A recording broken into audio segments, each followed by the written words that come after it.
from the City of Presidents. It's the All About QuinZEE podcast. This is your host, John Melley. Join me as we explore the history, hidden gems, and highlight the businesses with great stories that all tell the tale why QuinZEE, Massachusetts is a great place to live. Hey there, it's John. How are you? Thanks for spending time with me today. I do appreciate it. We have our second installation of Patrick Grimes' Growing Up QuinZEE. We've got him on this episode to read another one of his stories. I'm really excited about that. The outpouring of support from listeners has been overwhelming for this podcast. And so we said, hey, let's do another one. And you have been reaching out to us, telling us what stories you want to hear. We're doing them one at a time, so if we're not doing your preferred story in this episode, stay tuned. We may get to it. So anyway, this episode of the podcast is sponsored by Patrick Grimes and Growing Up QuinZEE. You can purchase Growing Up QuinZEE, written by Patrick Grimes, on Amazon.com. Again, Patrick spells his last name Grimes, Patrick Grimes, and the book is Growing Up QuinZEE, QuinZEE. And it's also sponsored by Wendy Adams Fine Art Photography. Have you ever handed your smartphone to someone to capture a special moment, only to hear that person taking the picture go, oops? You try it again, but the second take is never as good as the first. That's why you want to visit wendyadamsfineartphotography.com. She's a pro. She's also been on this show, so more information about her later on in this episode, but wendyadamsfineartphotography.com. So now, without any further hesitation or delay, let's get to our episode with Patrick Grimes. Well, welcome back to this episode of the All About QuinZEE podcast. My guest, back by popular demand, is Patrick Grimes, the author of Growing Up QuinZEE. And Patrick, I have to tell you and congratulate you that the number of downloads we received from your last episode when you read the story, The Jar on the Bar, man, did that resonate with people. The downloads were within the first week, surpassing many episodes of the previous episodes of the All About QuinZEE podcast. So congratulations to you on that. The comments that I received from emails, people reaching out to allaboutquinzeepodcast.com, and the comments I saw on Facebook and the different posts that you and I were both contributing to on Facebook in the different groups for QuinZEE. Everybody was really thrilled, first of all, that you were doing this. And secondly, they just loved the way you performed or read that last story, The Jar on the Bar. It really resonated with folks. So thank you, John. I have this Boston accent, and I think everyone knows it hasn't left me. I've been out here in Colorado since 1977. And whenever I listen to my voice, I just don't like the way it sounds. So when you say that, I appreciate it. But more, I appreciate people listening, again, not for me, for them, because I think it resonates with them, the stories, and once again brings back memories that maybe they had forgotten. Oh, sure. Yeah. Just to step back a bit on what you just said, nobody likes the sound of their own voice because you hear your voice like no one else. You hear your voice from within inside you. You know, there's all of the resonance of your body, your head, and all of that impacts the sound of your voice to you and your own perception of your own voice. The other thing is that people don't think about is that your ears are behind your mouth. And so literally, physically, so that's going to impact how you sound to you as well. So when you hear yourself in recorded form, sorry to say, aside from the background noise and the transients that happen within, pretty much that's how we all hear you.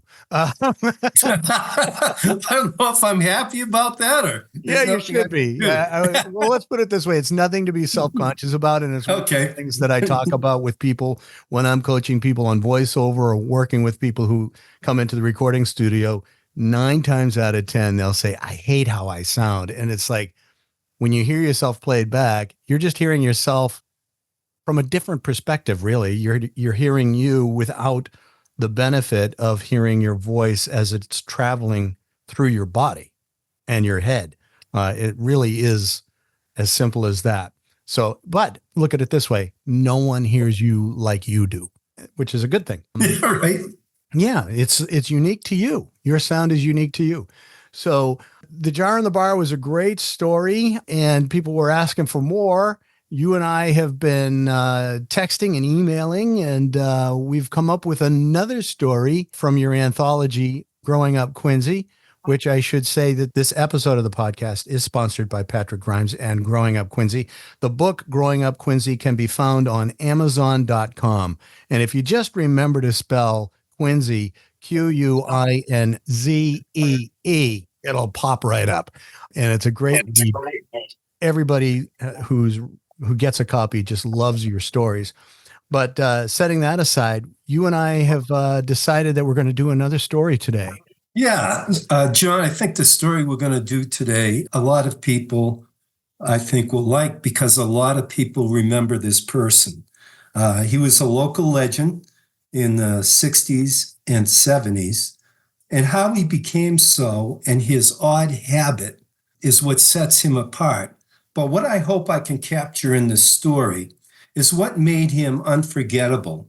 And that's always been a great mystery to me, is what makes people unforgettable to us. That he was odd and different, very true. But it was much more than that. And I hope that comes out in this story. And maybe afterward, we could talk a little bit about that. Okay. So what's the story you're going to read for us today? The story is called Wingman. And it's about, Wingman. And it's not about an airplane or a pilot. It's actually about somebody we knew as Mike the Winger. Ah, okay. Yeah, I remember the story. You remember that? Okay. I do.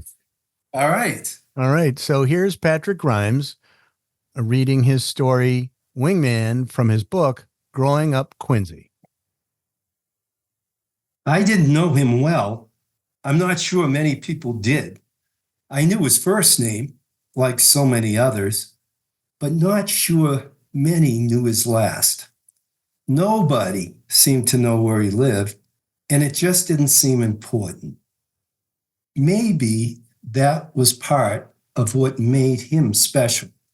Always a smile on his face. He was welcomed whenever he would haphazardly appear.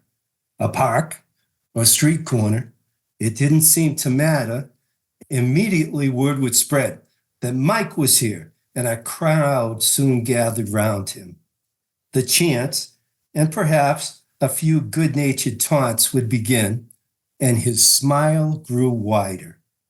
We all knew his nickname, which described his odd habit. Mike the Winger was a storied figure of my youth. He was best known for winging records. Not that he had a great ability to sail them far or make them turn and flip in some magical way. None of that seemed to matter. He just liked to wing them. And that's why it was so special. Jack Encarnacio, he was a writer for the Patriot Ledger, might have said it best when he wrote, he was the Pied Piper of QuinZEE. I always wondered why kids were so drawn to him, and finally decided it was his smile. We all understood that he was mentally challenged, but that just didn't seem important, not when you were in his presence. Once you joined the crowd, his smile took center stage, and we all felt joy and at ease in his company. He was a little kid in a young man's body. On many occasions, Mike didn't show up with records to toss, but that didn't stop a crowd from gathering. People would pepper him with questions about bands and artists and their round vinyl recording discs. Two questions were most prevalent. Any band or artist could be substituted. Mike, what do you do with the Beatles? His answer was always the same. Ya wing it. If interested in his opinion of a band or artist and their records, many asked, Mike, what do you think of the Beatles? And his familiar retort, they gotta go, which of course meant their records should be tossed to the winds. Everyone knew his answers, but I don't think it mattered. We reveled in asking and hearing his childlike, joyous, innocent responses. It was as if he brought his own playground with him whenever he appeared. So many stories existed about Mike and his tosses and how and where the records landed. Yet I only witnessed one toss, a Glenn Miller LP, I think, which resulted in a shattered disc in a gas parking lot on Franklin Street. The memory of that toss remains unbroken within me. That's the only time I saw his smile momentarily replaced by a grimace, and it only occurred the instant he winged it. It was as if he felt a need to make it extraordinary. He didn't. For me, the toss was anticlimactic, and it was only when his smile returned that mine did too. Some kids teased him, and I heard that others took advantage of his condition. I never witnessed that, and I believe most older kids would not have let that happen in his presence, not in their presence. Mike was our own personal treasure, and QuinZEE kids always protected their own. Recently, I found out his real name was Mike Zednrozny. He died in 1977. Not sure about you, but I hate to hear things like that. Sometimes someone lives and creates their own special distinction and admiration within us, and I prefer it to remain that way. Their own special immortality bestowed by us onto them. As far as his real name, he will always remain Mike the Winger to me. Mike seemed to possess an innate, innocent, contagious joy. Indifferent to taunts or harmless fun being thrown his way, he seemed impervious to things in opposition to his amiable and obliging nature. I think a wonderful lesson for us all. In and around QuinZEE, for so many my age, the name Mike the Winger gives us an excuse to let our minds wander back to a time when a quirky, good-natured man-child riding a bike, possessing a strange habit and a captivating smile, could make us stop what we were doing and rush to his side. I think we need more Mikes in the world today. Someone that would bring us back together again, and for a short time, make us forget about our differences. There are days I wish he would magically reappear. And as he passed me on his bicycle, I'd like to ask him one more question.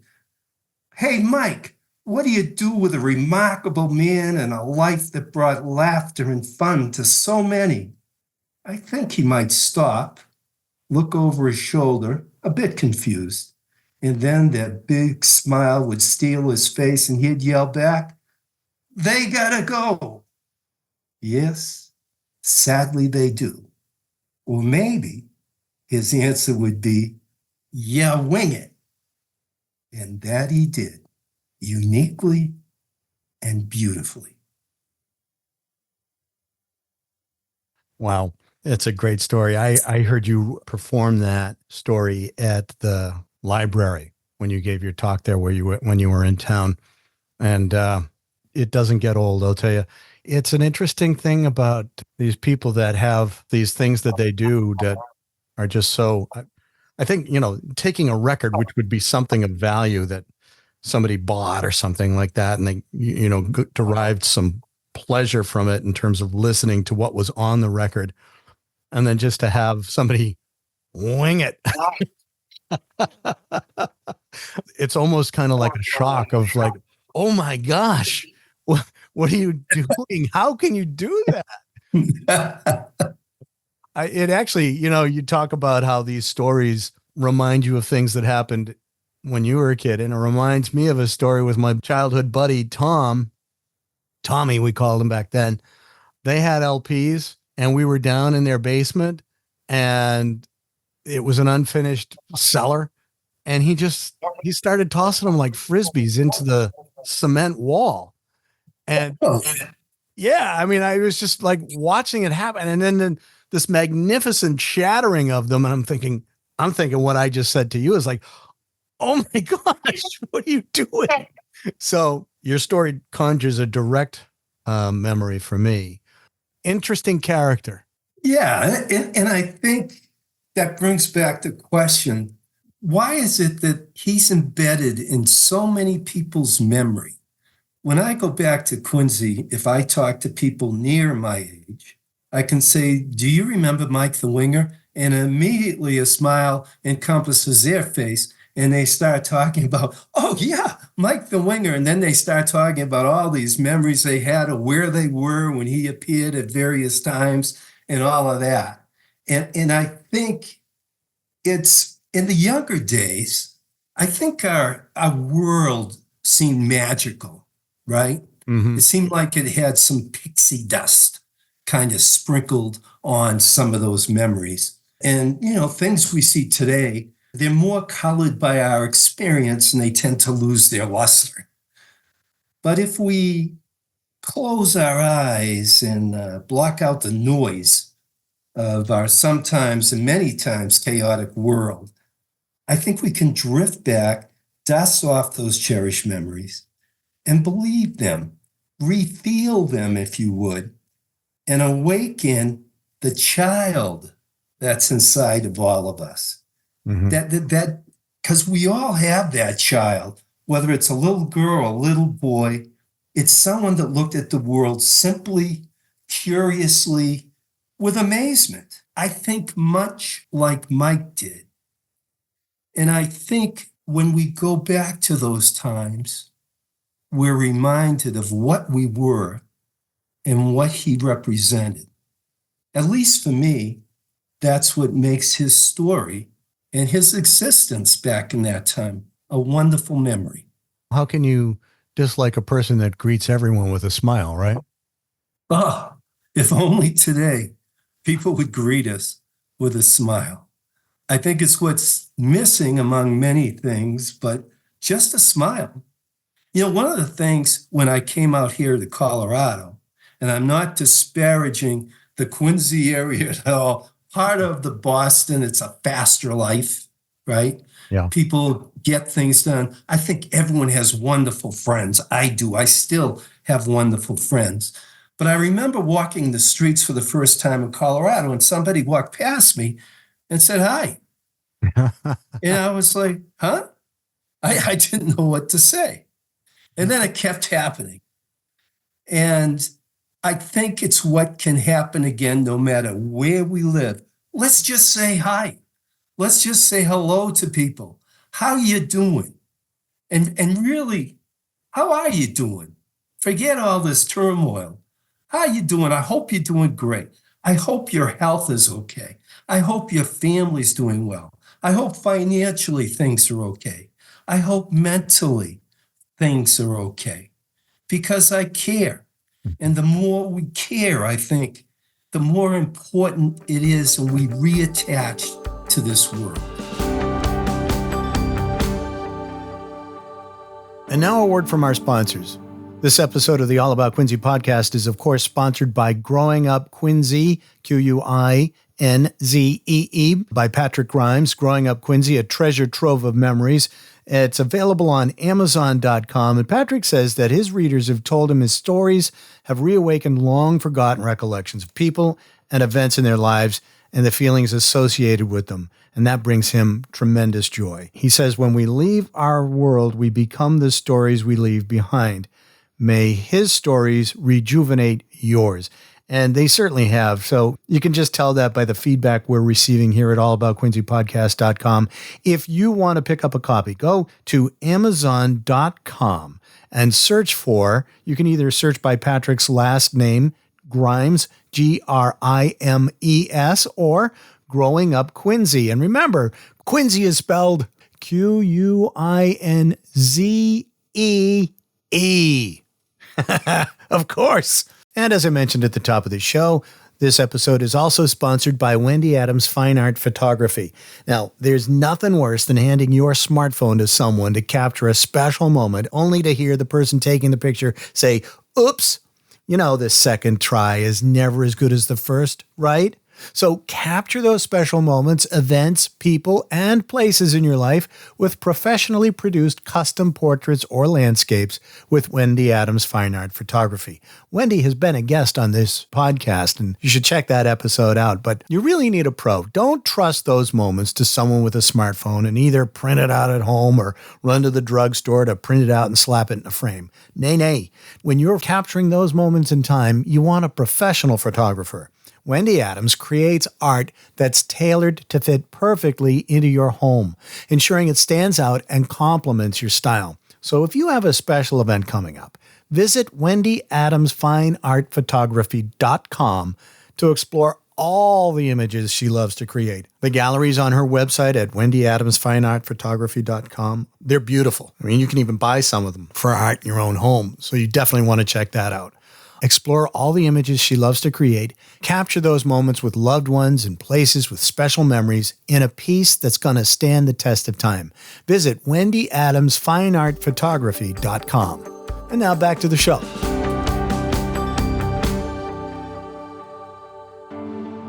Stepping back a minute in terms of the wonder that you were talking about, the pixie dust that you were talking about, I was at my parents' house last night having dinner, and my nephew was there. And I was talking because about, this is my 30th year in radio broadcasting as in the industry. And I was talking about my early exposure to radio as a child. My grandfather gave me my first radio, and it was AM only. And I was talking to my nephew. He's 20. And I said, you won't understand this because you can text somebody who's in Australia and get a response within 3 minutes, if that. But I can remember listening to WBZ AM. Our listeners will probably, if you grew up here, remember Larry Glick, who was on the radio. Yeah. And the thing is about, I mean, I grew up listening to him at night. My parents would tell me, turn that off and go to sleep. And I was regaling them about how I would listen to the show. And his show is basically 4 hours of people calling in from all across North America saying, I listen to you all the time. This is the first time I've called you, and I really love your show. And oh, thank you, dear. Oh, thank you so much. And if it was from a local town, he would say, oh, do you know so-and-so? Oh, yeah, I know so-and-so. And it was 3 or 4 hours of that with some comedy bits sprinkled in among, in between calls. And it was just a fun, easy, laid back show. But what for me as a kid was the wonder of hearing somebody, I grew up in the Boston area, but hearing somebody, hi, I'm from Kansas, and thinking, wow, somebody way out in Kansas can hear this guy in Boston, and I'm hearing this person in Kansas. And, people in Canada and all over the lower 48 states. And I was just captivated by that magic of the sound traveling so far. And I looked at my nephew and I said, you can't comprehend that. And he goes, no, I can't. And so I think while there's an amazing thing with the technology, I think there's also a certain amount of, I don't know, some of the magic has been taken away. Am I making sense? Absolutely, 100%. I could never say it better. Yeah, it's part of the reality of kids today. And isn't it funny? They probably look at us and we're getting old, and they're probably, oh, these poor people lived in this time, and oh my gosh. Yeah, I had another nephew tell me, because I said, oh, yeah, well, we didn't have a weather forecast. This is a different nephew, a weather forecast app where we could see the radar and where the thunderstorms were coming across, and all that kind of stuff. We had to wait for the news. And right. Or made some other comment, and he goes, wow, you kind of grew up in a primitive time. And I went, wait a minute. I said, they did put a man on the moon, and you talk about it like you had something to do with the development of this technology, of being a consumer of it, And I said, primitive time? I don't think so, but it was a different time. And maybe 10, 30 years from now, these kids who are in their late teens and early 20s will go, yeah, I would never trade that time to be somewhere else, but I wouldn't want to grow up today. To me, everything seems like so everybody's got all the answers for everything, and we're far from it. I don't know. Maybe Right. this is too far off topic for what we're talking about, but this is where Mike the Winger is taking us today. Yeah. Yeah. It's funny how that happens. Yeah. Right. And Mike, I don't know Mike knew somewhere in his mind that people would come and that people would laugh and that people would smile. And I think that's what drove him. I mean, I didn't know Mike, not many people did, but he seemed to know if I go here, I bring some records, or even if I don't, all these people are going to gather around me. Yeah. And isn't that great? And there was nothing in it. There was nothing in it but the experience. Where do you think he chose that particular, for the lack of a better word, performance? Or if you will, it's like flinging records, and everybody's like, Yeah.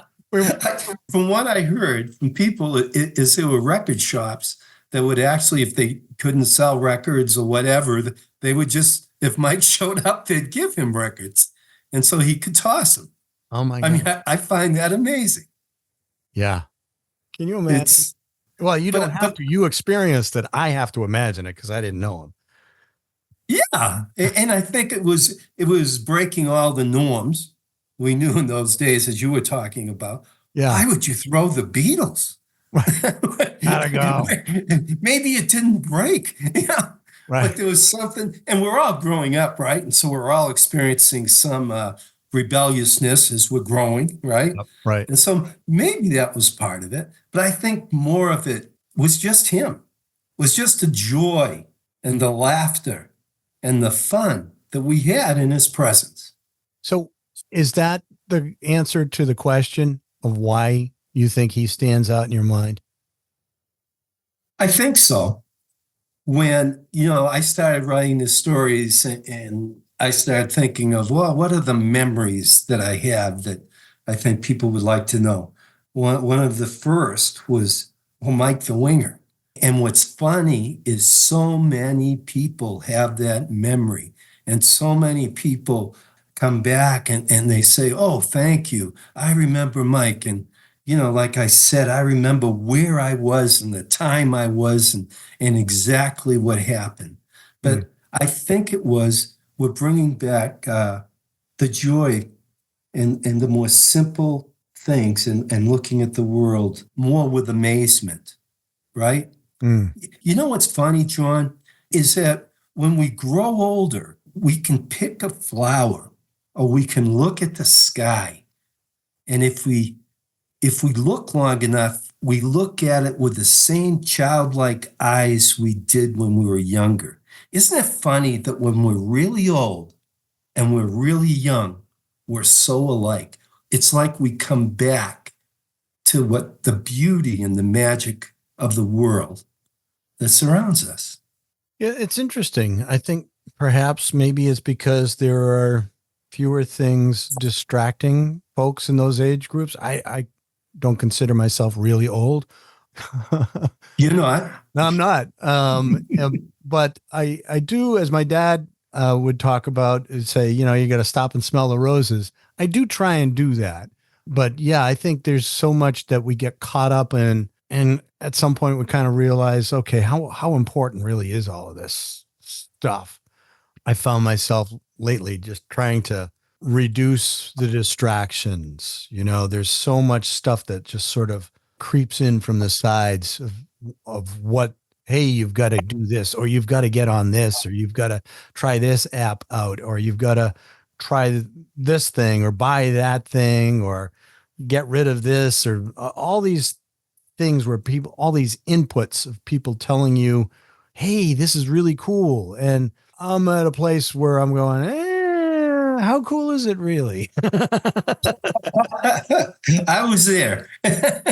Yeah. And I think once you kind of get to a point where it's like, you don't want to use the word worry, but have all of those distractions and things that maybe we have an opportunity to kind of go back to the things that are really, when you think about it, the simplest things are really the most amazing things, I find. Yeah, absolutely. And I think that's what we lose, Yeah. right? With technology and all the things that are available to us, right? And it's like, how many people, I mean, I hope people can go back, lay in a field of flowers, grab one, look at it and say, how amazing, how beautiful, right? It seems silly, Yep. but it's true. But I mean, you imagine this. I mean, listen, Yes. these two guys sitting on podcast talking about flowers. I was about to share that. I've got this thing called a butterfly bush in my backyard. And this morning I was out with my dogs, chucking the ball around for Quinn. He just lives for fetch. And I'm standing there with a cup of coffee in one hand and a chucket in the other. And I'm looking at this butterfly bush and it's just covered in honeybees and all these other things. And I'm looking at it, I'm going, look at all the work that these things are doing. I mean, you imagine and the wind was blowing and the thing was clinging onto the branch for dear life and Right. wasn't letting go. And I'm thinking, imagine if we had to work this hard for a meal. I mean, here's this plant that's blowing around in the breeze and this bee is coming in and it's gauging when and how it can land on the thing safely without getting flung off into space. And then it finally lands on and then clings for dear life and is either gathering pollen or, I mean, what are we talking about here? This is Mike the Wing. Yes, Mike. We went from. But it's like there's a honeybee, he's trying to get food. But if you look at all the stuff that's going on there, it's really amazing. It is amazing. But I think what you're doing is you're starting to look at life and all the little miracles that are there. Us being here is an absolute miracle, right? Yeah. The chances of us being born, right, is miraculous, right? Right. Yeah. I mean, not to get too technical, but like right, 1 in a million at least. Right. And then we were born in this great country. We were born to, to these certain parents, and you just put it all together. And like the name of one of my stories, how lucky were we and how lucky are we? I think. Yeah. I mean, I'm not going to get political each anyway, but yes, your very point of the fact that we live here in the United States, pure luck. I mean, but all the more reason, in my opinion, to appreciate it. Not perfect by any means, but man, I've lived elsewhere. We are really lucky here. And that's why everybody wants to come here. We're very, very fortunate. And we have to stop and think about that at times. And I think our memories are a conduit to those wonderful times, especially for us, especially for those, I'm going to be 74 years old. And especially for people near my age group, when we know the end is closer than the beginning, and we contemplate a lot of different things, and these wonderful memories, like Mike the Winger, come back, and you realize, you know what? I've had a great life, and I've had some great experiences. Well, that's great. I mean, not to be trite, but when you can appreciate your life in toto and just say, you know what, this is good. How lucky are you? Yes, very. Patrick, when I was at the library and you said, I'm going to read a story. And then you said, I'm going to read this story about Wingman and Mike the Winger. There was an audible, oh, good, in the audience. So when you talk about the story, people, like you said, a smile came on their face and they were excited to hear it and relive that moment through your words. So thank you. I know people are going to love this episode. If people are interested in hearing other stories, are you open to coming back and doing more? Yeah, absolutely. If people enjoy them and you tell me that people are listening and enjoying them and reliving their own memories. Absolutely. Well, we're going to do that. I want to thank you for taking time to read this story again and share it with folks listening to the All About QuinZEE podcast. And folks, if you do, let us know what stories. Just go to allaboutquinzeepodcast.com, hit the contact button. People have done so, and I've shared those titles with Patrick, and hopefully we'll get to those. But tell us the story you want to hear next, and we will sort through them. And then we're doing them in an order of popularity, I think, aren't we, Patrick? Yeah, we're trying. Everyone's got different ones they like. Yeah, right. Yeah, we're trying. Yeah. Well, like everything else, different things resonate with people differently. So, yes. Anyway, Patrick, I want to thank you again. Yeah, well, thank you. I enjoy this very, very much. Well, that's it for this episode of the All About QuinZEE podcast. The copyright for this audio program is by AR Enterprises Company, Inc., doing business as John Melley Voiceovers and Production. The copyright for the story content from Growing Up QuinZEE is copyright Patrick Grimes 2024. I want to thank Patrick Grimes for taking the time to perform that story for us. If you already have a copy of the book, take a moment and tell us what story you'd love Patrick to read for us next. You can go to the All About QuinZEE podcast page at allaboutquinzeepodcast.com. Fill out the contact form, give us your name, your email, and the title of the story that you want Patrick to perform next. If you are interested in picking up a copy of his book, Growing Up QuinZEE, you can find it on Amazon.com. And remember, this episode was also sponsored by Wendy Adams Fine Art Photography. Don't trust those special moments to somebody with a smartphone.